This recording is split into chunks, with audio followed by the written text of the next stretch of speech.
White male, 5'6" to 5'9", slender to medium build, reddish or sandy blonde hair, thin lips, lazy or droopy eyelids, maybe a collector of antique or unique firearms, cowardly, possible micropenis.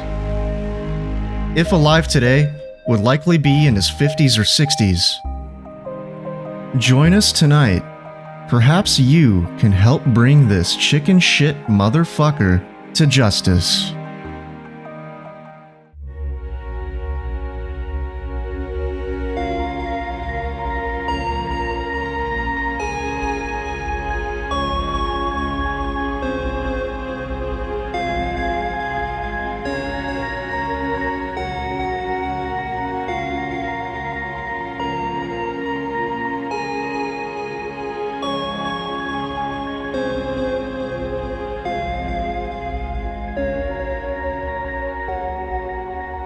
Welcome back to episode number 17 of Super Mystery Bros, the podcast that's in a hurry because we've got a lot of important stuff to cover before we make our deadly descent into the unknown. My name is Nate. With me again tonight is legendary PhD haver Ivan. I don't have it yet, man. Well, you're almost there. Real quick, if you're a new listener who came aboard after hearing me on the From the Shadows podcast, welcome. And if you're a bit confused as to what this podcast is, you're not alone. We are too, but thanks for coming around and taking the time to check us out. We really appreciate it and hope that you stick around. Secondly, in sad news for the podcasting world, the Stitcher app is about to shut down at the end of this month. So what I'd like to do is take a moment to talk directly to those of you who have been listening to us on the Stitcher app since about the first 10 episodes of the podcast or so. And so what I want right now is for everyone else to please turn your volume all the way down real quick so that I can just talk to only the folks who have been listening to us on Stitcher since the early days of the show. This is only going to take a moment. All right, your volume is down, right? Okay, so now that everyone else's volume is turned down, I just want to express my deepest gratitude toward you guys because, believe it or not, in the early days of this podcast, you guys were overwhelmingly the highest percentage of our listenership. You know, like we really couldn't have gotten this far without you guys. And I'm not going to lie, there were times when I felt like giving up and that this was just all hopeless, you know, because I'd be out walking down the street and strangers would just heckle me, you know, and they would say mean and hurtful things to me. Like, you can't do it. Just give up. What makes you think anyone wants to listen to you? You don't have what it takes. You're a loser. Just quit, you fucking loser. You know, and that's what they would say to me. And there were times where I'd feel that maybe they were right. But then I would open up my little podcast app thing and see that we got another download from someone on the Stitcher app. And it would bring me that little bit of hope that I needed in order to keep pushing on. And so I want to thank each and every one of you who have been listening to us on the Stitcher app since the early days of the podcast. We hope that you stick around and resubscribe to us on whatever new app that you use after the Stitcher app kicks the bucket in about a week. All right, everyone, you can turn your volume back up. Thank you for your cooperation on that. So with all that out of the way, you guys know the drill. Leave us a rating and review. Reach out to us at supermysterybrospodcast@gmail.com if you'd like to contact Ivan or I or Kyle for any reason. Or if you've got a podcast you'd like to collaborate with us on, just, you know, hit us up. Or if you'd like to just tell us how we're doing, hit us up. I also want to put out a reminder that we put out an offer a while back when we did our 10 episode retrospective, or the next 3 people who left us a 5-star rating and review on Apple Podcasts could reach out to us and choose a topic or a mystery for us to cover. And we got 2 of those spots still left at the time that we're recording this. So if there's something you'd like to hear us cover, go leave us a 5-star rating and review and then shoot us an email. Or if you're paranoid about us getting your email address, you can just go to our website, supermysterybros.com, and you can leave us an anonymous voice message through there. You don't even have to give us your email address. George M1737, if that is your real name, the offer still stands for you as well. You never reached out to us after you left us your review, but we're still keeping your seat at the table nice and warm for you in case you ever want to cash in on your prize. All right, Ivan, do you have anything that you'd like to say before we get into it? Nope. Nothing. Okay. All right. Well, that's fine. All right. So are you ready to search for the sick son of a bitch, man? Yeah. Back in the year 1956, President Dwight D. Eisenhower signed into law the Federal Aid Highway Act of 1956. Having been inspired during his time in Germany in World War II and seeing the efficiency of the Autobahn system, he sought to bring this type of highway system to the good old US of A. Not only did a national highway system make sense from an economic standpoint, but also in the event of an invasion by a foreign power, not naming names here or anything, a highway system would be needed in order to transport troops, equipment, and supplies across the country in an efficient and timely manner. The result was the creation of the nation's interstate highway system, a system of vital arteries running across long stretches of the nation. Nowadays, millions of people drive on the interstate highways without so much as a second thought. It's something that we take for granted in our modern, fast-paced world. Some of you who may be listening to this podcast right now may be driving on it. You might be a 9-to-5 wage slave on your way to the office. Or maybe you're a long-haul truck driver who pops no-dos, listens to an endless stream of podcasts for some semblance of human companionship, and heaves your piss jugs out onto the side of the highway at 70 miles an hour, only to make some poor bastard wearing an orange reflective vest and was just convicted of a DUI come by and pick it up off the side of the road. We're not here to judge.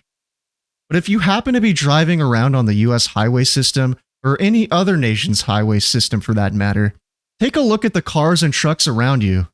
Have you ever wondered who these people really are? Or could one of these assholes congesting up your highway even be a bloodthirsty serial killer? The answer to that question, in case you're wondering, is a resounding yes. Interstate 70, or I-70 for short, from Baltimore, Maryland, all the way to Salt Lake City, Utah. It stretches east-west across the United States heartland. Construction of it began in 1956 and wasn't fully completed until 1992, the same year our story takes place. But in the spring of that year, a sadistic madman would set out on a brutal cross-country killing spree along this dusty stretch of highway, leaving at least 6 people dead in his wake, and possibly several others in the following years. To this day, the I-70 killer has never been identified, nor has he ever been brought to justice. Tonight, dear listener, please pay close attention to the details in this case. Someone out there knows this person, and perhaps that someone is you. On the cool and breezy afternoon of April 8th, 1992, at a Payless shoe source located at 7325 Pendleton Pike in Indianapolis, Indiana, Robin Fuldauer, a 26-year-old employee of the store, had come into work to fill in for another employee who had called out sick. Just 4 years prior, in 1988, the year of our Lord, she had graduated from Indiana University and now wanted nothing more than to just settle down with a good man and start a family. However, instead of the heroic man of her dreams coming in to sweep her off her feet, a strange unknown man caught the eye of an employee in a nearby store, sitting on a curb in his parking lot, staring out across the street at the Payless shoe source as he was rifling around through his bag for about half an hour. He was purported to have been seen talking to himself and occasionally laughing. At around 2 p.m., the manager of the Payless began trying to call Robin to check up on her, but nobody was answering the phone. After failing to get in contact with Robin, the owner of the Payless called the gas station next door, and an employee of the gas station went over to check on Robin. What she found inside the store was unsettling at best. The cash register was wide open, the money taken, and the store appeared to be empty. She immediately called the police, who quickly came and discovered Robin's body, laying face down in the bank office. She had been shot twice in the back of the head with a .22 caliber firearm, execution style, and with no signs of a struggle. Although $90 had been stolen from the register, robbery did not appear to be the main motive. The killer had apparently fled the scene through the back door of the store, which was wide open. All right, so let's just break this down. So Robin Fuldauer, she wasn't even supposed to be working at the Payless on this day. And then at some point in the afternoon, the manager of the store tries to call her, but she's not answering the phone. So the manager calls the Speedway gas station, which is located right next door, to have somebody go check on Robin. And this person was Lucretia Hardin, who was actually friends with Robin, and she worked at the gas station. And so she walks over to Payless to check on her, but nobody in there. There's nobody in there, and the cash register is just wide open. She has this creepy feeling, and she knew that something was wrong. So what she did was she called the police. And then according to Lucretia, the police arrived quickly, and then they went into the back storage room and found Robin lying face down on the floor with a gunshot wound to her head. Police were able to find the .22 caliber shell casing. There was no sign of a sexual assault or any sort of sexual motivation. And according to Lucretia, Robin was a, quote, sweet, quiet, and humble girl, end quote. Just 3 days later, and nearly 700 miles to the west in Wichita, Kansas, the killer would strike again.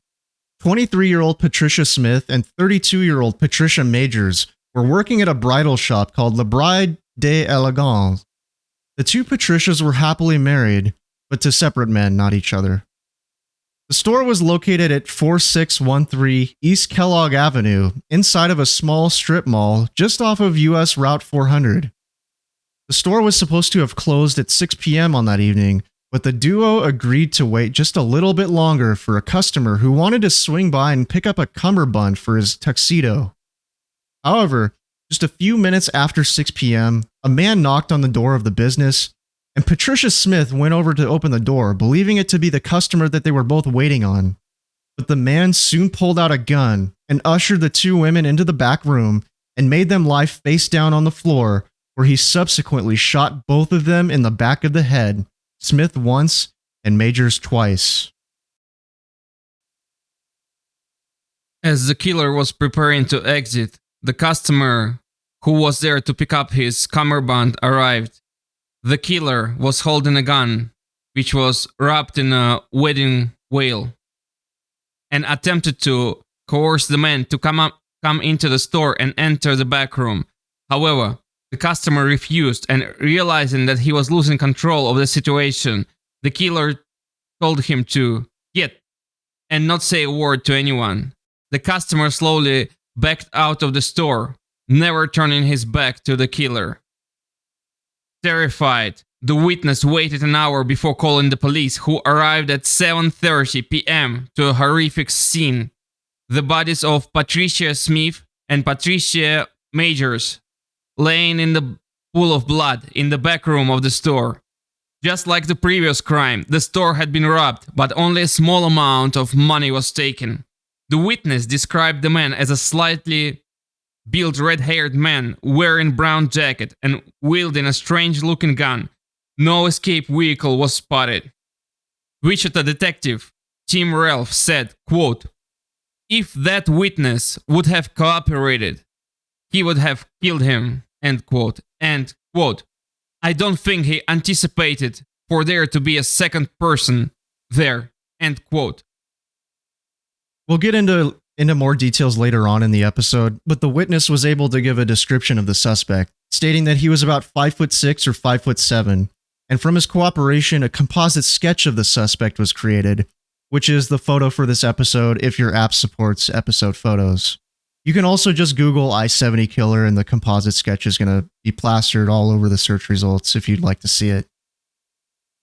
A description of the weapon that the killer used was also provided, which, when combined with some other forensic details, would later help police determine the exact make and model of the weapon, which we'll go into in greater detail a bit further down in the episode. The witness described it as looking something between a rifle with a short barrel or a pistol with a long barrel, and it had a foregrip on it, which, to those of you who are not familiar with components on firearms, is a hand grip that goes underneath the barrel for your offhand to hold onto as you're shooting it. So basically, it looked like a pistol with a really long barrel on it. So like So long, in fact, that it had a foregrip on it, basically. Just over 2 weeks later, on April 27th, 1992, Michael Mick McCown, the 40-year-old owner of the ceramic shop called Sylvia's Ceramic Supply, located on 2615 South 3rd Street in Terre Haute, Indiana, had a chiropractor's appointment in the morning and was deciding whether or not to take the day off or to go in and open up the shop. He decided to go in, which tragically cost him his life. Just after 4 p.m. on that day, a killer walked into the store and shot Mick point blank in the back of his head and stole $50 from the store before fleeing the scene. This time, the killer had become more brazen by choosing a time and a location where more people were out and about. What also stands out is the fact that Michael was not lured into a back room. He was shot right there on the sales floor, with his hands just inches from an item, which was a plaster house, that he was presumably bending down to pick up. Michael, or Mick, as he was known, was also the only male victim in the entire spree, leading to speculation that the killer may have mistaken him for a woman, as he had long hair which he wore down in a long ponytail, and an earring in one ear. It was also speculated that the name Sylvia Ceramics, which Michael had named after his mother, may have led the killer to believe that a woman named Sylvia would be working inside. Michael likely never even saw it coming, as police theorized that the killer may have asked to see an item and was then shot in the back of his head as he bent down to retrieve it for the would-be customer. Or conversely, Michael was already bending down to retrieve the item as the killer quietly walked in, not even knowing that the killer was there at all. Michael was a local musician, a singer, and a multi-instrumentalist. It means that he was able to play in multiple. Yeah, Michael was kind of a gig musician, and he did a little bit of touring with like some of the bands that he was in. Yeah, just a local musician guy, really huge into music. He kind of reminds me a lot of my dad. He was kind of on the same level as Michael. Mm-hmm. Yeah. All right. In an article from KMOE.com by Bob Cyphers, dated January 20th, 2022, Detective Brad Ramsey of the Terre Haute Police Department stated, quote, "It does strike me as odd. These were times when people were out and about. He got off on the fact that people were right there and he was doing something that heinous and getting away with it. It probably really got the juices flowing for him, knowing that the people were right next door or on the street, right in front of the place," end quote. Ramsey later went on to state that he believes the killer was stunned when he found out that his target wasn't a woman. Quote, "Then he realized it was a male. I think he was probably concerned about the struggle ensuing if he didn't shoot him right there," end quote. So up until this point, basically all of the victims have been shot inside of like a store that's in a strip mall, like a little small strip mall. Except for Robin Fuldauer, she was shot in a Payless that had its own parking lot. But Patricia Majors and Patricia Smith, they worked in a strip mall, and so did Michael McCown. So there's kind of a pattern starting to emerge where the killer is just targeting people that are working behind the counter at strip mall stores. Unfortunately, this would not be the I-70 killer's last crime. Far from it, in fact. 24-year-old Nancy Kitzmiller of St. Charles, Missouri, would become the I-70 killer's fifth known victim. Nancy had graduated from Oklahoma State University with a degree in geography and loved soccer and could be described as a proper country girl who loved line dancing, western wear, and country music. At the time, she was working as a manager at a footwear store called Boot Village, which specialized in western footwear, located in the Bogey Hill Shopping Plaza on 2079 Zumbale Road. To further describe Nancy, we'd like to just read an excerpt from article written by Bob Cyphers, again, for KMOE.com. Quote, "Nancy Christine Kitzmiller was just 24. She grew up in Mustang, Oklahoma, but her family moved to St. Louis when she was 10. She went to high school at Fort Zumwalt and was recently graduated from Oklahoma State University with a degree in geography. As with all young people, life was moving fast. She moved from her parents' home in St. Peters to Creve Coeur, where, I guess, had interviewed for a cartography job with the Defense Mapping Agency in St. Louis, and most importantly to her, had just bought a Chevy pickup truck days earlier. She had two passions in her life: soccer and anything and everything country and western. Nancy didn't even begin playing soccer until her senior year at Fort Zumwalt. Incredibly, she would end up being a captain of Oklahoma State University's soccer team the next year. After she graduated, she organized her own high school friends to play in women's soccer league in Bridgetown. When it came to country fair, be it clothes, music, rodeos, or her specialty, Western dancing, Nancy had few peers.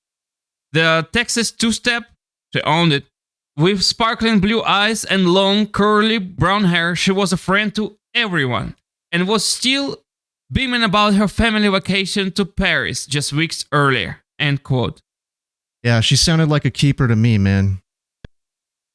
On May 3rd, 1992, a beautiful spring day, tragedy would strike. Nancy was not scheduled to be working on that day, but as fate would have it, another employee switched shifts with her, similar to what happened with the first victim, Robin Fuldauer. She was working alone on that day, and at 2:30 p.m., a customer walked into Boot Village and became concerned when they noticed that nobody else was in the store. And as they walked into the back room to look for an employee, they were shocked and horrified by what they saw. Nancy was laying lifeless on the floor, having been shot in the back of the head with a .22 caliber firearm. The police initially believed it to have been a robbery gone bad, but soon realized that the robbery was likely not the main motive, as Nancy's purse remained untouched, and the killer had only stolen a small amount of money from the cash register. St. Charles Police Detective Pat McCarrick, regarding the strange circumstances of the crime, said, quote, "You go into a Western store at 2 p.m. on a Sunday. What are you expecting you're going to get? You're not going to get much money. Your average stick-up man, this is not what he's going to do. This guy's motivation was the act of the killing, not the robbery." End quote. Nobody had heard the gunshot or witnessed the perpetrator entering or exiting the scene. However, a witness did report a suspicious man nearby with dull red hair and a medium height who was sitting outside of the store at around 12:30, consistent with other eyewitness descriptions of the suspect. All right, so how would you describe this area, man? Like, what are your first impressions of this area? This looks like a suburb area of some sort, man, with the highway. Yeah. It's kind of like it's in a shopping plaza. I think it's a little bit too big to call a strip mall, but it's kind of, oh man, what kind of shape would this be? It's kind of like a C shape almost, and Boot Village is almost wedged into the upper left, like the northwest corner of the shopping plaza. So it's kind of in the corner. It's right next to an animal hospital, so it's not quite in the corner, but it's kind of nearby the corner. And Highway 70 is just right there. I mean, if this guy drove there, he could just park his car somewhere in the parking lot, do his deed, get back into his car, drive off, and just head right back out onto Highway 70, and he's gone. The last confirmed victim of the I-70 killer, but possibly not actually his last, was the owner of the small health store called the Store of Many Colors. The 37-year-old Sarah Blessing had pulled into the Woodson Village Shopping Center, which was located at the corner of 63rd Street and Woodson Road in Raytown, Missouri, to open up her store at about noon. Her day proceeded as normal, talking to her husband over the phone about matters like her two boys and their dog and cat. However, the owner of a television repair and video store directly next to the Store of Many Colors, Tim Hickman, spotted a man walking towards Sarah's store from across the parking lot. Quote, I happen to glance up and I see a gentleman coming across the parking lot. He had on a sport coat, and I thought, wow, that's weird. He was walking this way. I look up again and he stepped right in front of my door. I looked at him and he looked at me. I think he was a little bit shocked because if he scoped the store a little earlier, my mom and my sister were here. He looked kind of shocked. He looked at me like, that's not what I kind of thought it was. I looked at his face. He turned left and took off. End quote. The murderer then entered Sarah's store. Tim Hickman went on to state, quote, about 2 or 3 minutes after I see him leave, I hear a pop. It sounds like a gunshot. Then I said, that can't be it. I haven't told anybody this before, but I grabbed my gun and had it behind my back. I jumped through the door. Sarah's door was just closing, and the guy I saw earlier was going around the corner. I didn't see his face, but I could tell by his clothes. He was whipping around the corner of the building. It was the same guy, same clothes. I stood there for maybe 20 to 30 seconds. I said, something is wrong. I looked both ways, and he was gone, over the hill. That's a steep hill. It couldn't have been more than 30 to 45 seconds now. I said, where did this guy go? I ran back to the store and called for Sarah. Mr. Hickman went over to Sarah's store to check up on her. As he looked through the window, he didn't see anything out of place. However, as he took a few steps into her store, he was shocked and horrified by what he saw next. Quote, I kind of looked in through the door and I didn't see anything, and I was calling, ma'am, ma'am. And I stepped forward a couple more steps, and then I saw her legs sticking out of the other room. End quote.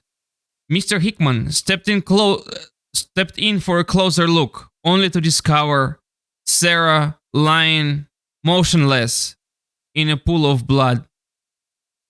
Mr. Hickman immediately phoned the police.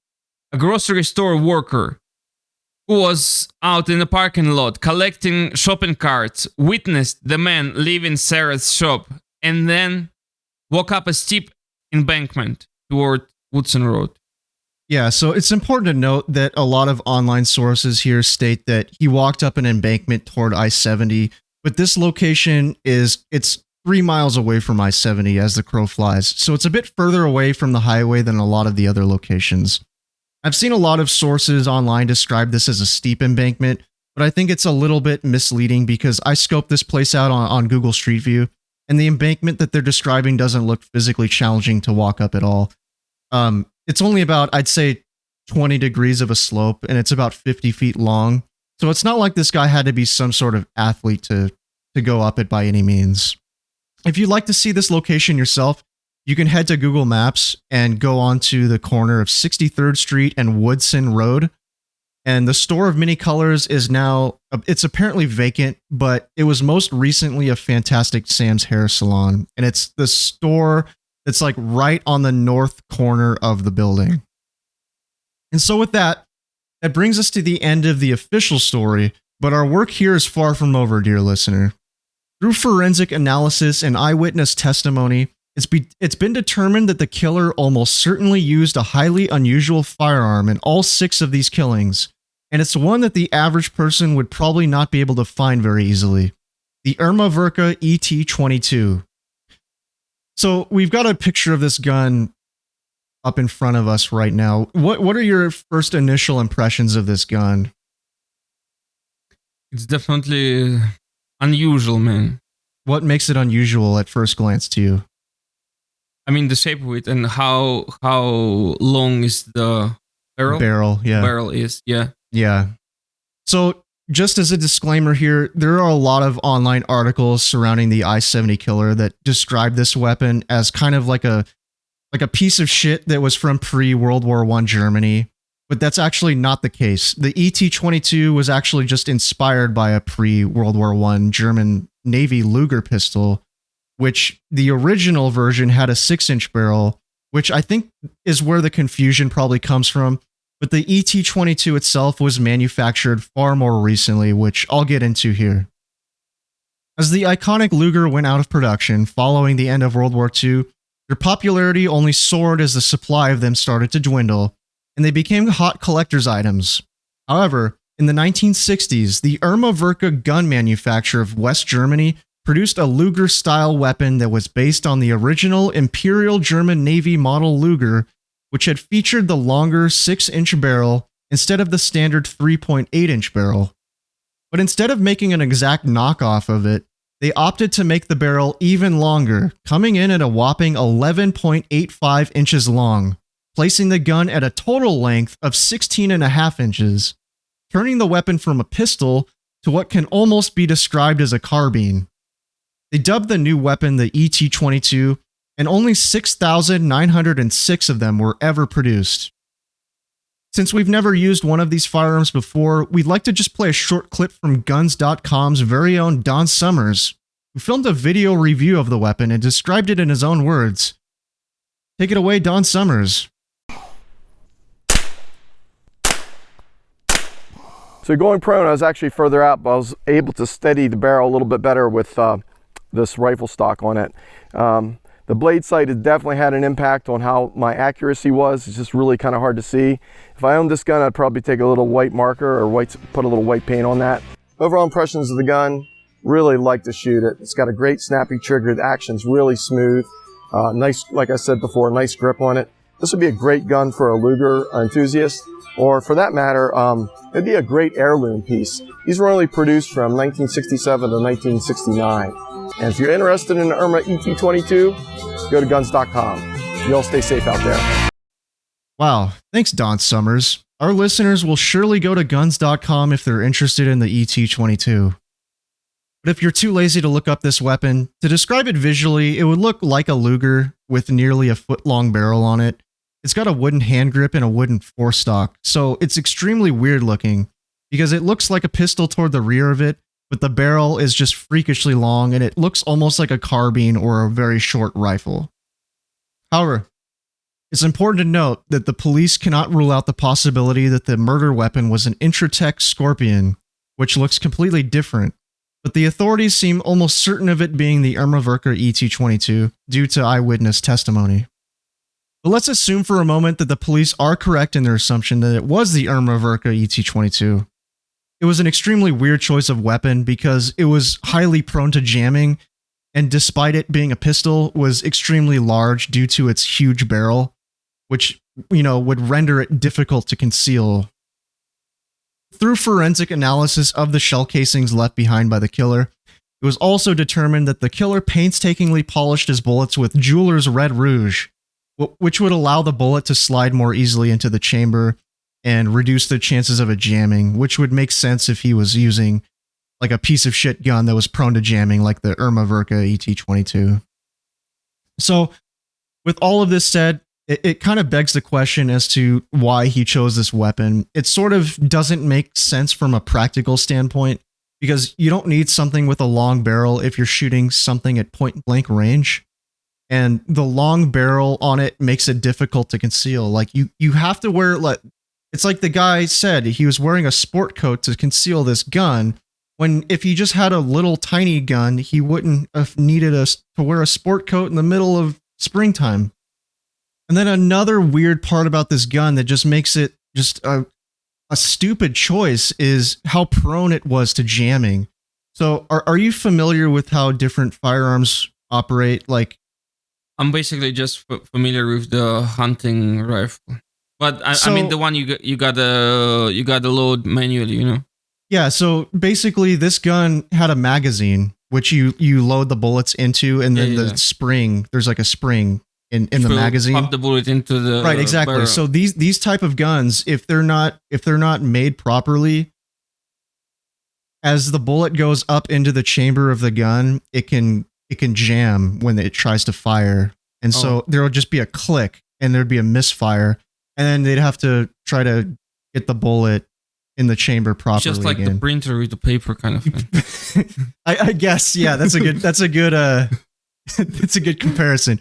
But he could have chose a revolver, which would practically never misfire like that because it's a completely different mechanism. Also, using a revolver would not leave a shell casing because this gun will eject a shell casing for the police to later pick up off the floor, and they now have a piece of evidence. Yeah, from the side of the pistol, right? Just like Yeah. Okay. Yeah. So it's beyond me why he chose this weapon, and I think that if he has an Irma Verka ET-22, he's got to have other weapons. Nobody's gonna have only an ET-22. Like, it's not like he was probably limited to just using this piece of shit gun. Like, I think there was some specific reason that he chose this weapon. Yeah, I mean, we'll get into it later, but those are my initial thoughts. After the sixth killing, people living in the nearby vicinity of the I-70 highway were on edge. The fear and paranoia had spread all over the Midwest by this point, and yet, as the great people of the Midwest collectively held their breath and clenched their butt cheeks together, man, come on, nothing else happened. Days turned into weeks and months, and the killer seemingly vanished. However, some suspicious incidents occurred in Texas. September 25th, 1993. Almost a year and a half after the last known I-70 killer victim was murdered, 51-year-old Mary Ann Glasscock of Fort Worth, Texas, was just minding her own business, working at a small store located at 4708 Bryce Avenue called Emporium Antiques, which sat in a strip mall just about 6 blocks off of Interstate 35. When a friend decided to go into the store to visit her later in the day, she discovered Mary Ann dead from a gunshot wound, lying in the kitchen in another back room of the store. Much like the other killings, she too had been shot in the back of the head execution style with a .22 caliber bullet while working in a store located in a strip mall close to a highway off-ramp. A small amount of money was stolen from the scene, but the main motive was definitely not robbery. As October of that year turned into November 1st, the people of the great state of Texas, whom you should never mess with, collectively nursed their post-Halloween hangovers and flipped the page of their calendars. What would have been a quiet day of cleaning up smashed up pumpkins of the local neighborhood streets would turn into yet another day of senseless tragedy. 22-year-old Amy Vess, who worked at the dance apparel store in Arlington called Dancer's Closet, dialed 911. She was in bad shape, and the operators could not understand her. When first responders arrived at the scene, they discovered Amy laying on the floor with the phone still in her hand, with multiple bullet wounds in her face. She was still alive, but barely. The authorities questioned her about what happened, which she was able to nod, then asked if it was a robbery, and also nodded when asked if it was a man who did this. After being life-flighted to a nearby hospital, she sadly ended up passing away the following day. More than 2 months passed since the senseless murder of Amy Vess. By mid-January, the killer would strike again, this time in Houston on January 15th of 94. Vicky Webb, 35, was excited that day. She was about to go on vacation that very afternoon. Vicky owned and operated a small store called Alternatives Gift Shop, again, located just off of a highway, in this case I-69, in the Rice Village shopping district near Rice University. After opening up her shop at 10 a.m. that day, one of her first customers was a man who was about 5'8", wearing a beige cardigan sweater, who walked bow-legged. He had long, shaggy blonde hair and spent a few minutes just looking around inside of the store. Quote, a short guy, maybe 5'8". He was thin, very gaunt, very skinny. I'll always say he looked like a jockey. He walked into the store and really just started talking. I would guess he was in his mid-30s. He was very tanned and had a leathery or weathered look. A worn-down look. I still keep thinking he has to have worked somewhere outside. He asked me several questions about traffic in the area. Did I get a lot of walk-in traffic? I said, well, I am a small gift store, and it is in the middle of January. I was talking to him very much like a business person would, thinking, oh, This gentleman is just looking for real estate or something in the area. End quote.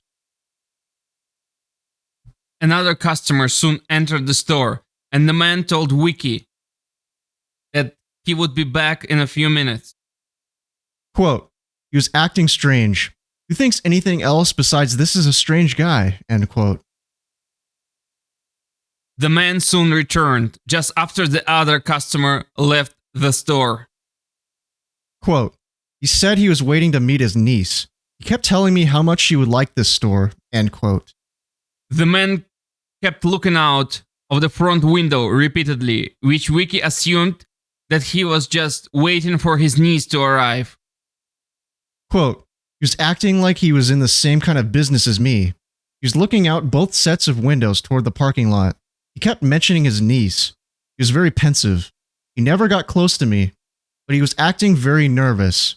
But I was closing at 4 p.m. and going on vacation. My mind was certainly not there. End quote. After about 15 minutes in the store, the man pointed at an item. Quote, he said something about a copper picture frame that he wanted. He pointed at the wall where the frame was. I walked over, grabbed it, handed it to him, and then turned around to go behind the counter. End quote. And then the unthinkable happened. Quote, I never heard him come up on me. I never heard a thing. I never saw a gun. I just heard a loud pop behind me. I realized I was falling down very slowly. I fell on my right-hand side. I had not quite registered what had happened at that point. I laid there thinking, oh my gosh, I am in trouble. End quote. The man then jumped over the counter and stole a small amount of money from the cash register. Quote, all I could see was his feet. He had on brown cowboy roper boots. He went to a small room in the back and opened the door. It was my storage closet. It was packed. There was no room in there. He closed it and came back over to me. End quote. Vicky, in that moment, believed that the only chance she had of surviving was to play dead, and hoped that the shooter mistakenly believed that he had killed her. The shooter soon left the store, which was a relief, but to Vicky's horror, he soon returned. She kept her eyes closed and laid perfectly still. The man jumped over Vicky and pulled her legs down so that she was laying flat. He then pulled her pants down for an unknown reason, but she was not sexually assaulted. Then the unthinkable happened again. The man put his gun to her forehead and pulled the trigger. But to Vicky's relief, it just clicked. The man then laughed at his shit luck, but was soon spooked by a car door slamming outside and quickly left the scene, this time for good. Vicky laid in that spot for the next 10 to 15 minutes, completely paralyzed from the gunshot wound, until a would-be customer entered the store and came to her assistance. She went through an excruciatingly painful ordeal at the hospital as her entire head became hypersensitive, and in her words, childbirth has a pain level of about 3, but the pain that she felt that day was unbearable. However, through her own luck, she had a spinal abnormality, which helped deflect the bullet, causing it to ricochet off of her vertebrae and lodge into the back of her head. She had become paralyzed from the neck down, but eventually, through rehabilitation, regained her ability to walk. The bullet was never surgically removed and remains inside of her body to this day. She went on to state recently that, quote, the man took a lot of my life away. Once I had made the choice that he could not have any more, I have never looked back. I'm very lucky. If this was part of the I-70 killings, I am the 9th victim. The 8 before me are no longer here. But whether I was part of the I-70 case or not part of the I-70 case, there still was somebody who shot me, and they are still out there, end quote. Regarding the composite sketch of the suspect, Vicky has said that there were similarities, but would not go as far as to say it was an exact likeness, but rather, the man's voice is what she would be able to immediately recognize. So with that, dear listener, although disabled from her injuries, Vicky Webb is still alive to this day, perhaps being the sole survivor of the I-70 killer. At this point in the story, you might be wondering why the authorities are not sure whether or not these 3 attacks in Texas were committed by the I-70 killer. It was a guy who committed the same exact types of crimes, with the same exact type of victim, in very similar storefronts for seemingly no reason with a 22 caliber firearm. Well, as it turns out, the killings in Texas were committed with a different firearm than those committed in the crimes of the I-70. And so an official link between the two strings of murders have never been made. However, many believe these were all caused by the same sick individual. Before we wrap up, there is one last crime that authorities have come out and stated recently as potentially having been committed by the I-70 killer. And this time, the entire thing was caught on tape. On November 30th, 2001, in Terre Haute, Indiana, just several blocks away from where Michael McCown was gunned down inside of Sylvia's Ceramics 9 years prior, a lone white male walked into the 7th and 70 Liquor NX, located just north of the I-70 highway at 2710 Prairiton Road, where 31-year-old Billy Brossman was working. It was the day after Thanksgiving, also known as Black Friday. The events which unfolded were caught on the store's CCTV cameras. The man entered the store and picked up some beer from the fridge area before then approaching the counter where Billy was. Then suddenly, the man pulled out a gun and aimed it at Billy, who offered the contents of the cash register to the man, but was quickly ushered into the back corner of the store where the beer fridge was, and was immediately shot once in the head, dying instantly. The killer then ran out of the store, leaving the beer behind, as well as the most of the money. Shortly after the murders, the case was featured on the television show America's Most Wanted, which resulted in multiple people calling in to the show to identify the man. And they all identified the same individual. His identity has never been made public, but he lived in St. Charles, Missouri at the time of the shooting, which is the same city that Nancy Kitzmiller was murdered in, and has been to Terre Haute before, and previously worked a construction job which took him all across the Midwest. He does have a criminal record for fraud and aggravated assault. However, despite all of this, the authorities never had enough evidence to charge him in the case or prove that it was him on the video. But they consider him to be a prime suspect in the murder of Billy Brossman, and were possibly the I-70 killer. Despite having fairly clear CCTV footage of the suspect, the person in the footage has never been formally identified or been brought to justice for Billy's cold-blooded murder. All right, so I just want to point out some stuff that I noticed when I went to this location on Street View. So it's extremely close to I-70. It's kind of on the outskirts of the city itself. So in Terre Haute, there's at least 2 of these 70th and 70 liquor stores in the city. And this is not to be confused with the other one, which is closer to the city center, which I'd like to point out a mistake that Ivan and I, we watched the People Magazine Investigates documentary on the I-70 killer, and they pulled up a map showing the distance between Sylvia's Ceramics and the 7th and 70 liquor store, and they showed the wrong one on the map. So this particular 7th and 70 liquor store is actually north of Highway I-70. And to get to it from Sylvia's Ceramics, all you would do is you would just pull out of the parking lot from Sylvia's Ceramics, and you would just go down a single residential street about 3,000 feet to the west, and bam, you're right there. So it's super close and easy, quick and easy to get to. So what are your first overall impressions about this guy in the CCTV footage? Like what comes to your mind, just first impressions? Just the first impressions. Yeah. Looks a little bit weird, man, I'm telling you.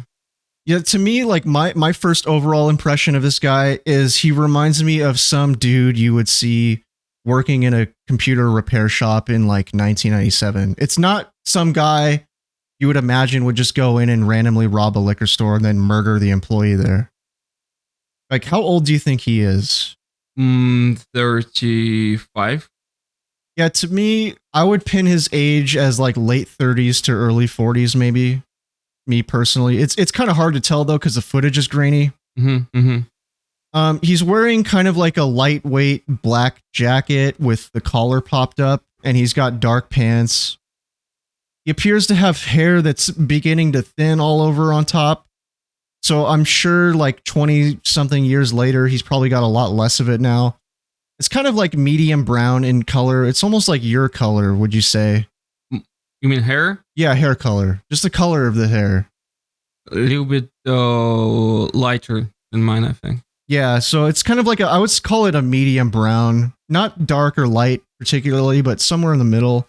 He's got a wedding ring on his left ring finger, or at least some kind of ring. And he's holding up a pistol, but from what I can tell, it looks more like a small dark revolver, and it's definitely not an ET-22. I mean, the footage, it's shitty and grainy. I mean, I don't think I could describe the guy as looking weather-beaten like the killer that Vicky Webb described. And I don't think I would say that this guy has sandy blonde or reddish hair, so if this guy is the I-70 killer, I think his appearance has probably changed in the 9 years since the last time he murdered somebody. I would also say that even though the images are grainy, this dude looks like a cold-blooded motherfucker because it looks like he's done this before. Like, he doesn't look nervous at all. He just has a blank expression on his face the whole time. And it's almost chilling to see his face as he's aiming the gun at the clerk because it might be the shadowing on his eyes, or maybe he just has cold-ass fucking eyes, but it's chilling to watch. He looks a little bit like robotic to me, actually. Like Yeah. a little bit tight, you know? Yeah. Kind of. I can see what you're saying. It's kind of, how tall do you think he is? Do you think he's on the shorter side? It's really hard to see from these pictures, you know? They're like It freaking... kind of is, but my gut instinct tells me that this guy isn't very tall though, and he's not really built as a large man. He kind of looks thin to me. He kind of reminds me of like Tom Cruise if he didn't work out and was balding. So I'd say like somewhere around Tom Cruise's height, plus or minus maybe an inch. And then maybe the last thing I'm noticing about this guy, maybe not the last thing, but it's fucking petty, but it absolutely creeps me the fuck out, is that it looks like he's shaved off his entire sideburns, and only complete psychopaths do that. So the side of his hairline basically starts almost near the top of his ear, and I don't know why, but every time I see somebody who does that, it immediately bothers the fuck out of me. Let me see your... No, you still have a little... It goes down a little bit, but I'm just saying it's like way too high for him, it seems. Mine is going down a little. Yeah. Oh, and another thing, when you actually look at the video, something I noticed, he does walk bow-legged, like Vicky Webb described. I don't know if you noticed that, but I would describe this guy as walking bow-legged too. In the 2021, the I-70 serial killer task force was reactivated. In addition to looking at the original I-70 murders, they also began re-examining key pieces of evidence, such as bullet casings found at the scenes, and even the pockets of some of the victims, in order to try and use new techniques to lift DNA from. But so far, no word on the success of that. As news of re-establishment of the task force came out, a tip from 1992 resurfaced from a man who had originally called into the Terre Haute Police Department on the day that Robin Folder, the first victim of the I-70 killer, was murdered. A man who was working as a construction foreman in Terre Haute, Indiana, had originally called the police on the day that Robin Folder, who worked at the Payless Shoe Source in Terre Haute, was murdered, but was originally overlooked, likely due to how busy the police were on that day. To call his story harrowing would be an understatement. Back in 1992, the man was working as a construction foreman in Terre Haute when, according to his account, on the afternoon of Robin Foldower's murder, between 2 and 3 o'clock in the afternoon, only about an hour after her murder, a man drove into his construction site in a cream-colored Cadillac Eldorado convertible with Florida plates. The man gets out of the car and is visibly excited or amped up and asks the foreman for a job. Needing help at the time, the foreman agreed, but told the man that he needed to fill out an application, which were down at the foreman's trailer, which was located off-site. And so he tells the man to follow him down there. And as the man follows the foreman down the road, he's tailgating him the entire way there, and at times so close that the foreman thinks that he's going to rear-end him. As they arrive, the foreman gets out of his vehicle and approaches the car that the man is in, only to notice that he's not alone. There is a female in the passenger seat, gripping the barrel of a gun as she hands off to the man. The foreman immediately panicked and ran back to his vehicle, speeding off into the nearby wooded area, with the man in the Eldorado immediately giving chase. In the end, the chase was broken off and the foreman got away and immediately phoned the police, who by this time were busy dealing with the senseless murder scene of Robin Folder.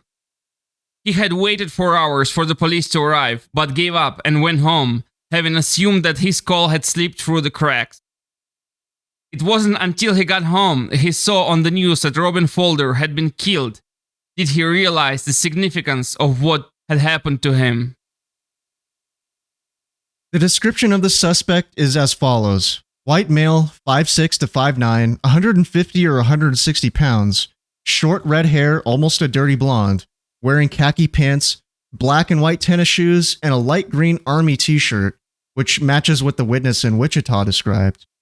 Investigators showed the witness various different firearms in hopes that the man could identify the weapon that he had seen the man with, and surprise, surprise, he pointed out the picture of the Irma Verka ET-22 as possibly being the gun he saw.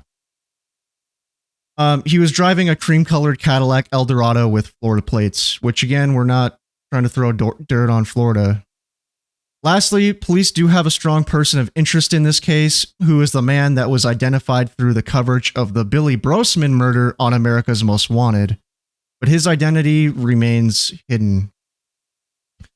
So just to do a little bit of recap here, here are some of the most important bullet points about the suspect and his crimes. White male, most likely between 5'6" and 5'9", possible manlit rage. Slender to medium build, weighing between 140 to 180 pounds. Reddish or sandy blonde colored hair. And then these two are according to survivor Vicky Webb. Brown eyes, no glasses, with a low gravelly voice. Beard stubble, thin lips, possible micropenis, lazy or droopy eyelids, standard American English accent, so no regional accent detected. According to witnesses, he was neatly dressed and clean cut. He appeared to be almost in some sort of trance prior to some of the murders. He may have lived in an area near to Interstate 70. He may be a collector of antique or unique firearms. Although money was stolen from each of the crime scenes, robbery was not his main motive. None of his victims were sexually assaulted. The FBI believes in the months prior to the murders, he fantasized about killing and described him as an organized, cold-blooded psychopath, and have also speculated that he is a thrill killer. They also speculate that he savored the sense of being superior to his victims because he held the power to end their lives in his hands. They suggest he may have chosen his victim type, which were young brunette women typically, based on someone who had wronged him in the past or perceived to have wronged him in order to enact revenge on similar types of people. So, in other words, kind of like a surrogate victim. All of the stores he targeted were located inside of strip malls or shopping centers near to interstates. All murders happened in the afternoon. He may have a link to the military, as some of the murders happened near to military bases, and could be a service member who was dealing with PTSD. If alive today in 2023, the killer would likely be in his 50s or his 60s. There's a $25,000 reward for information leading to the arrest and conviction of the I-70 killer. So if you know who this guy is, come on down. If you have any information, you're asked to call the St. Charles, Missouri Police Department at 1-800-800-3510. Once again, 1-800-800-3510. So if you have like some creepy gun collecting uncle who has an Irma Verka ET-22, that might be him. Who knows? All right, man.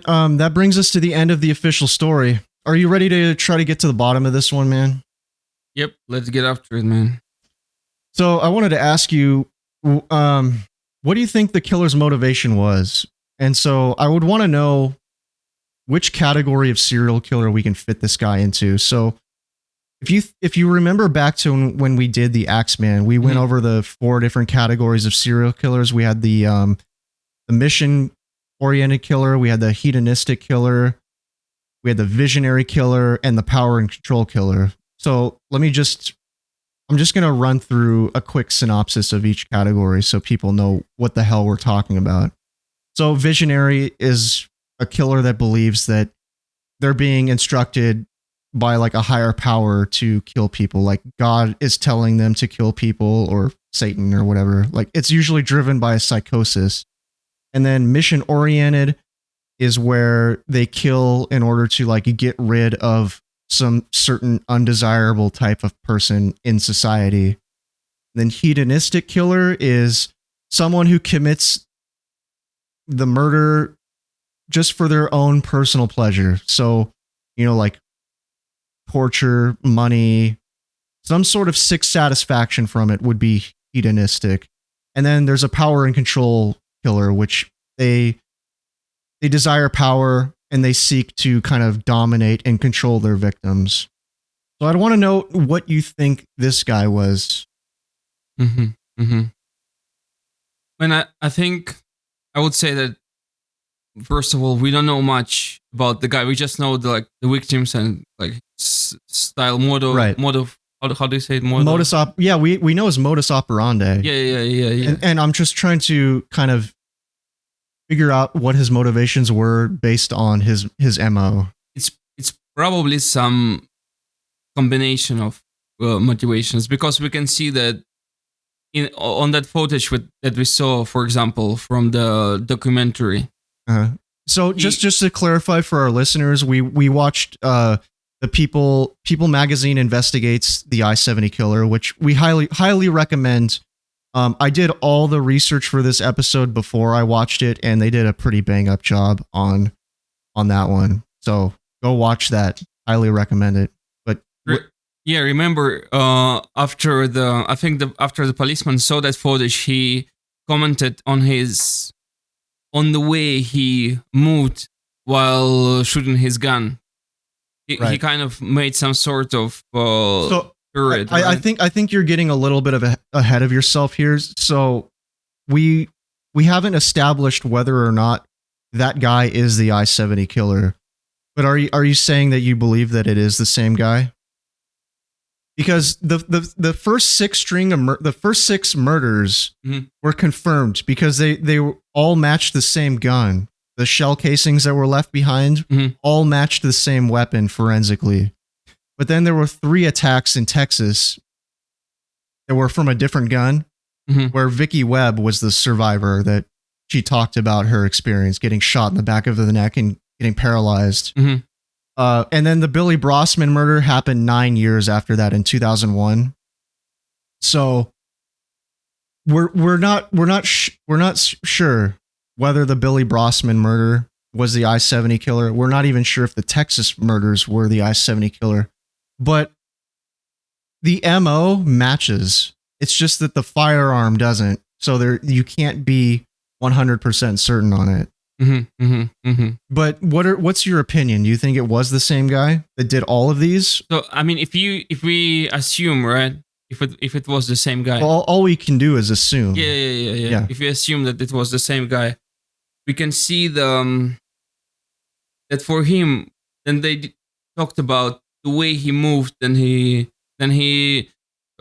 shoot his gun. He kind of made this pirouette, like he was kind of like fencing.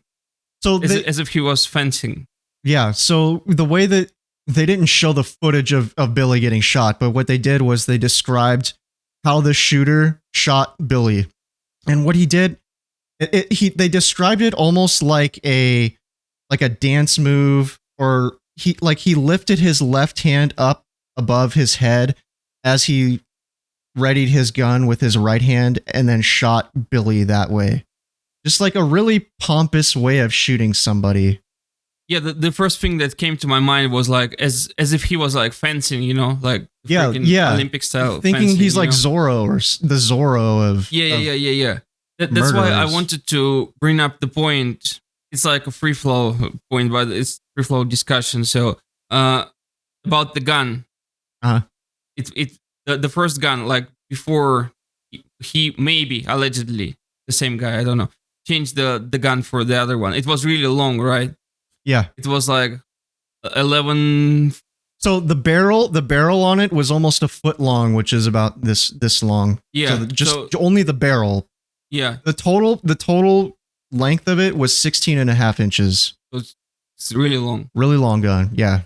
So if it was the same guy, right? Just as allegedly, or like we can assume, right? Well, it might have been. Well, dude, can you just say whether or not you believe? All right, are you 50-50 that it's the same guy, or do you think that it's most likely the same guy, or like where are you on that? Do you think that it is the same guy? Let me more than likely. Let me bring the point first, and then we can. Okay, fine. Maybe it will clarify something. I don't know. So basically, what I thought about him using that gun before, if it was him, it was a long gun. So again, it made me think about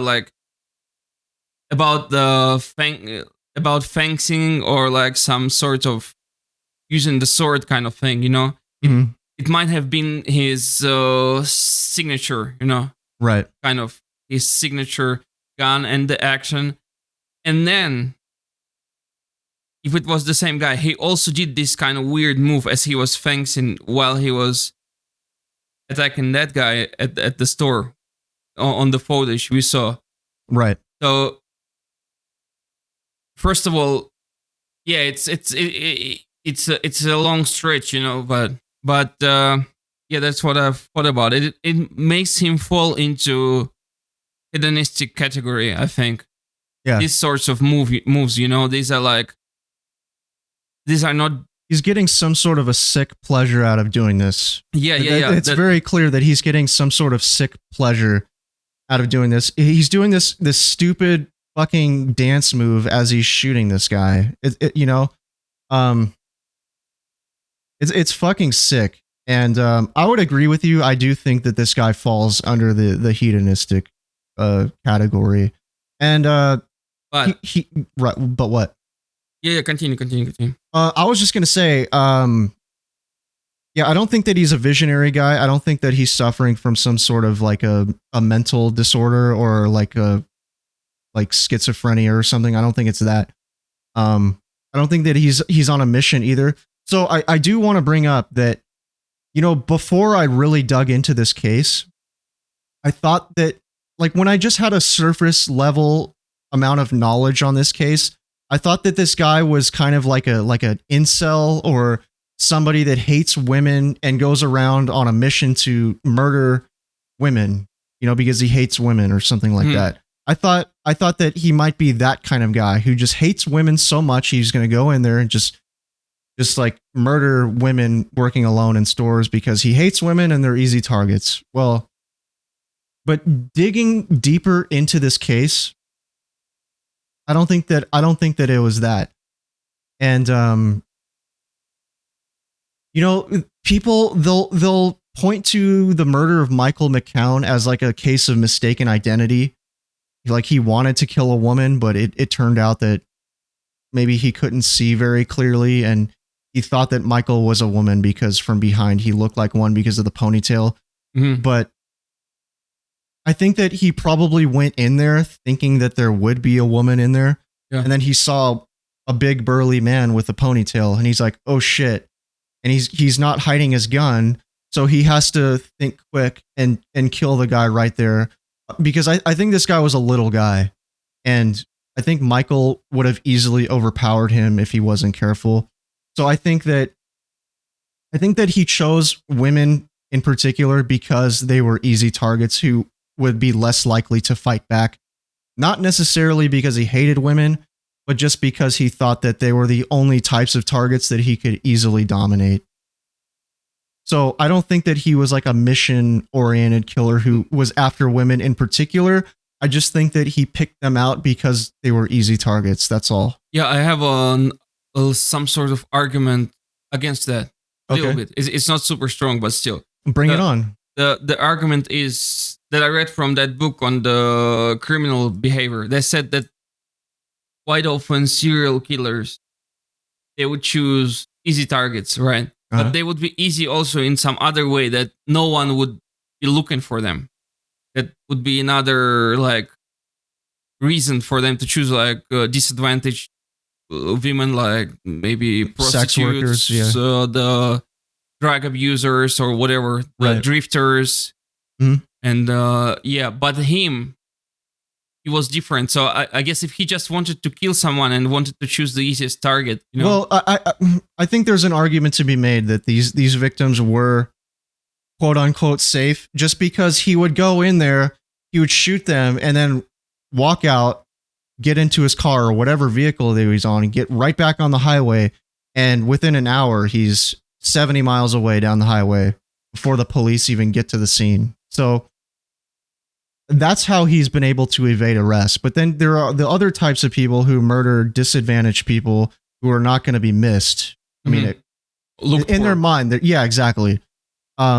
And then that's how they get away with their crimes. Yes. But this guy, he didn't really care. He was just in and out and then gone. And then that's how he was able to get away with it. But I think it's all the same motivation. And I think that this guy, he did it for a thrill. I think this guy was a thrill killer.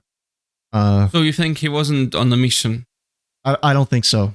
But I think he was doing this simply because he got a thrill from it.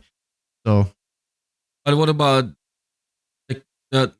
the thing that he was choosing, like the same kind of types of? Well, I just went over that. I think that he chose women working alone in shops because they were the least likely type of victim that would fight back against him. Mm-hmm. If he chose a man or multiple victims, that's more likely for them to overpower him, take his gun or whatever. He wouldn't get away with it as easily. So I think this guy was just looking to go in, murder somebody for fun. It's sick, but I think he did it for fun. And then he would get away. And all those endorphins and adrenaline going through his veins was like an addiction for him. And I think that's what it was. And while we're on this subject, I wanted to ask you, let's assume that the guy who killed Billy Brosman, the guy on the video footage in the liquor store, mm-hmm. was the I-70 killer. I wanted to ask you about, there's like that, how do I put this into words? When addicts, they see some sort of familiar imagery and it causes them to get this compulsion to relapse into their addiction. Mm-hmm, mm-hmm. What's that called? In what is it, like environmental trigger or something like that? Like an environmental trigger. Mm-hmm. What my hypothesis is, this guy, for whatever reason on this night, was in Terre Haute, Indiana. Maybe he was there on business. Maybe he was just passing through. But I think that he was going on a trip down memory lane, so to speak. And he was just right down the street at Sylvia's Ceramics, where Sylvia's Ceramics was. And something inside of him got triggered. And he decided to do this again on the spot. He couldn't control himself. He walked into that liquor store, didn't even know that there were CCTV cameras, didn't care to disguise himself before going in. Just went in and shot Billy because he couldn't control himself. And then that's what I think happened. I think this guy was the I-70 killer. And I think that through some sort of environmental trigger, he was in Terre Haute that night. He went past the crime scene that he was at 9 years earlier. It triggered him to relapse. And he went and murdered Billy. You mean he remembered the thrill? Yeah. And that's what I think. And I wanted to know what you thought about that. I mean, yeah, if we look at it from the perspective of addiction, like Like if it was his addiction to get this thrill. I mean, it sounds reasonable, I think. Might have happened. Yeah. Because that was the place where he got it in the first place, right? Yeah. Close. So Yeah. he kind of That would have been his third attack. so he kind of relapsed away. That's what I think, because this liquor store is super close to where Sylvia's Ceramics is. It's right down the street. It's literally right down the street. And I don't think that's coincidence. But the question would be like, what made him go back? So the question would be like, if it's relapsed or it happened even before, like maybe he had like he might have just been like, well, I'm passing down here. Let's take a trip down memory lane real quick. Maybe one part of him is fighting the urge to do it, but at the same time he wants to revisit his past, you know. And then once he's there, that's when the compulsion gets the better of him. And I think I don't know if it happened exactly like that, but I think that it happened somewhere along those lines where he was in the area and he just felt this compulsion to do it again. I mean, it's impossible to predict what was like, you know, going on in his mind, but sounds like a good hypothesis. It might have happened. Okay, so why the Irma Verka ET22 of all choices? Do you have any thoughts about that? Oh yeah, again, it's in the way. I think it was kind of ritualistic for him, you know, to use this sort of long gun, because if it's the same guy, like we talked, the moves that he pulled, maybe theatrical. Maybe he did the same thing, and that gun was a kind of like a sword of some sort, you know. You think he chose it because it was like it was sort of like a theatrical piece to his theater? It was like the move in his F Symphony or something. I sort of agree too, because this gun is not practical to murder anybody with in any way. I mean, for one, difficult to conceal. Two, it jams really easily. So much so that this guy took the time to polish his bullets with jeweler's rouge to keep them properly lubricated so that they would be less likely to jam. And even then, this gun, from what I understand, jams super easily. So, you know, he if he pulls it out and it just goes click, he's fucked. So there's no reason to do this. I mean, it's kind of like I said earlier, where if I was this guy and I had this desire, I really don't have a desire to kill anybody, just as a disclaimer here, if I have to give that disclaimer. But if I was, I would use a revolver, because for one, it's never going to misfire like a regular handgun like this with a magazine in it. And two, it's not going to eject a shell casing that the police are going to find later. And then three, if you get a short barreled revolver, you're not going to, I mean, you're going to be able to conceal it way easier than you would with this Irma Verka. So I have no fucking idea why he chose this. Another point to add to that. Remember that he polished the bullet with what? The jeweler's red rouge. Yeah. He polished the bullets. Probably, I guess it was like a part of his ritual, you know? I don't think he polished it as a ritual. I think he polished it as a practical precaution, because the Irma Verka easily jammed. And if you were to polish the bullets with the jeweler's red rouge, it would be less likely to jam on you when you try to fire it. I know. But I'm just saying there's like extra work that you need to go through. Yeah, but that extra work might have been motivated by his hedonistic urge too, you know? Like, I mean, he was maybe in his head, maybe he was already like, you know, he was already feeling that rush and control while he was like polishing the bullets. He already knew that, you know, he's gonna get there. And I think it was all part of his like. It could have been both, I guess. It could have been both a ritual and something that was practical. It was definitely practical, because, like you said, it was getting stuck. Yeah. Yeah, it'd be less likely to jam. Easy to jam. So I guess definitely the freaking hedonistic motivation was big in him, you know? Yeah. I'm convinced that this guy was a thrill killer. I think he did that. He didn't give a shit about his victims. Definitely a true psychopath that does not value human life.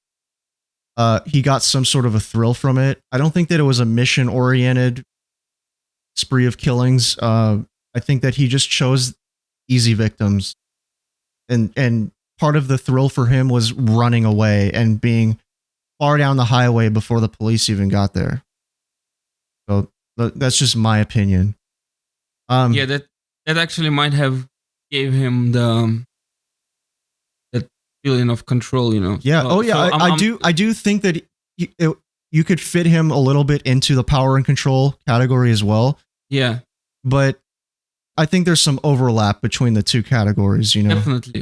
Definitely. But I think maybe between like all the categories there is some overlap. Yeah. And so do you think that all three strings of the murders were the I-70 killer, like the ones down in Texas and the Billy Brossman murder? Like, do you most likely? I'm just asking most likely. Not. I mean, of course we can't know for certain, but do you think it's more likely than not that all of these are the same guy? I mean, the same modus operandi. Same modus operandi. Dude, everything is the same except for the gun type. Again, if we go back a little bit to the book I read, they said, I think they said like during 70s and 80s, they were 35 or 40 serial killers active in US. Yeah. Like every year, I think. This was the 90s. Yeah, but they said like it didn't. I don't remember what they said exactly, but it's like. But the point is, they're very, very rare. Yes, they are, but really hard to say. Really hard to say. It might have been someone imitating the guy actually too. Right? I think it could be a copycat, but man, me personally, I think they're all the same guy. I think they're all the same guy, and the reason I say that is that the overall physical description matches.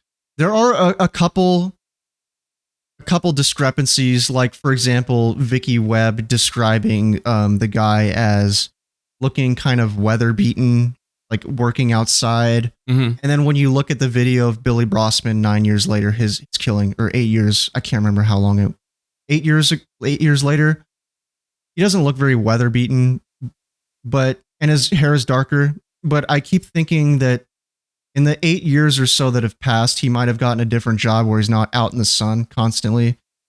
His hair might have gotten darker because it's no longer getting sun bleached by the sun. And somebody who has medium brown hair, if they're in the sun a lot, it's gonna turn that strawberry blonde, reddish kind of dirty blonde tinge to it, you know, just from being photo bleached in the sun. So I think it's quite possible that it's all the same guy. I mean, the guy could have even bleached his hair for all we know. Who knows? And there is another detail that I noticed was the guy on the Billy Brossman videotape walked bow-legged, which is Vicky Webb described the guy who shot her as walking bow-legged. So I thought that was really interesting too. Short guy, looked short to me. I think it's the same guy, man. Personally, same MO, and the guy in the tape looked like he had done this before. Just cool as a cucumber. Just no facial expression change. Just no remorse, right? No remorse. Just cold-blooded, man. I think it's the same guy in all of these. What about you? Well, like I said, man, I'm not sure, but which direction do you lean? All right, well, let's move on to a new question. So, What do you make of the construction foreman story? So, in that documentary that we watched, where the guy pulls up to the construction site and almost gets shot, and but that guy who almost shot him, he had a companion, right? A female. Allegedly, yes. Allegedly. Yeah. And again, from what I read from that book, they said that among the female killers, many kind of, got there because of their partners. Like sometimes their male partners are the killers or something, and then they kind of get lured into that. And it makes the story more complicated, I think. It does, and what I want to say about this is I'm kind of suspicious about this story, because if I was sitting on this heap of important information that was regarding some psycho brandishing a gun and possibly somebody who had just murdered somebody and then tried to murder me, and I felt that my call to the police department had just slipped through the cracks because of how preoccupied they were, I would call them back. Like, I wouldn't just let it go. So I find it kind of unbelievable that this man, if his story is true, would just sit on it and keep it to himself for 30 years. So it makes me kind of suspicious that this guy might be just one of those crazy people who makes shit up in order to kind of insert themselves into an investigation. Mm-hmm. You know, people are fucking insane. So I think that it's quite possible that it's one of those cases, because I also think it's unbelievable that the construction foreman would not have noticed a woman sitting in the passenger seat until he had just pulled up into the trailer, because he noticed the guy tailgating him, which means he would have been looking in his rear view mirror as he's driving. He should have seen a woman sitting in the passenger seat. I don't know why it took him till they got to the trailer to see the woman, unless she was ducking down or hiding or something. But I think this guy, he could have read any description of the I-70 killer online and been able to come up with a consistent description of the guy. Like, I mean, I guess it's possible that the documentary just didn't explain the situation well enough, but it sounded like the guy called back in 30 years later with all of these details rather than providing it all back in 1992. Like, it doesn't sound like anyone took down a report back then. So this is all stuff that he's providing only 30 years later. So I don't trust this account, at least not until I get a good reason to. So you don't trust that guy? No, I don't trust that. I don't trust the account. I'm not calling him a liar or anything. Mm-hmm. I'm just saying, like, I have to suspend my belief because, like, this was 30 years later. He like, if some guy just tried to fucking murder me and I just felt that the police department just missed my call, I'm not going to let that go. There's some psycho out there trying to fucking murder people. I'm going to, like, call them back the next day or whenever. Come on, dude. You're just going to let it go? No, I don't believe that. There is one thing that I wanted to bring up, was that Vicky Webb described the guy as having kind of a low, gravelly voice. And it kind of reminded me of this guy when I worked at Sears. He would come in specifically only to corner me and start talking to me. But it was this psycho guy who would come in, and every time he would walk in through the front door, he would duck his head down so that the camera in the front of the store wouldn't see him. And then he would just, like, walk up, try to look for me so that he could talk to me about, like, how the government is, like, trying to spy on everybody and shit. And what he would do is he would talk to me and disguise his voice by he sounded like Batman when Batman talks. You talk like this, you know? And yeah, he would just talk around in circles about the same stuff so that he would just corner me and I couldn't leave. He'd just talk about the same shit. I don't have a computer because Obama can triangulate my position. Just crazy shit like that. So it made me think that the guy who was talking to Vicky might have done the same thing, disguised his voice by making it sound deeper, a deeper, gravelly voice, She also described him as walking bow-legged. The guy who killed Billy Brossman, I would also describe as walking bow-legged. I think it's the same guy, man. I really do. I think it's all the same guy. So just to sum up, I think it's All the same guy. He did it for a thrill. A complete psychopath, doesn't value human life, obviously. Chose his victims because they were easy, not particularly because he wanted to kill or hurt women necessarily. I don't think it mattered to him. I think he just chose the easiest targets, which most of the time were women. And he's a little guy, described as short. So of course he would be more likely to pick women because, they wouldn't be able to overpower him. But the average man would. He's a little man. Any final thoughts before we go, man? So, yeah, man, I was really shocked by the story we covered today. And also that then we watched the documentary and how the lives of the relatives have been affected by these tragedies, It was When you see and you hear the way that this has impacted their families, it really puts things into perspective. Like, they're not just names on a sheet of paper anymore. They're now, like a real person. Yeah. They were a real person, and people cared about them. Still do. And that's why I hope that this chicken shit motherfucker gets captured eventually. Hopefully sooner than later. All right, man. Do you have any apologies, shout outs, or clarifications you'd like to make before we go? Not this time, man.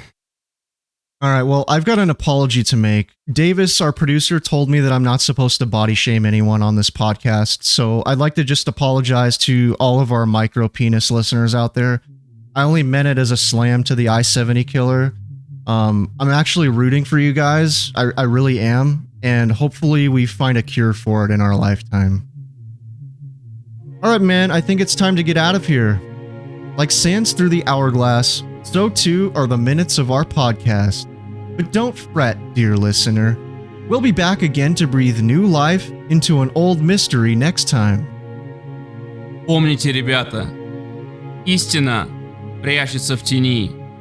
Вместе мы найдем ее. This is Super Mystery Bros.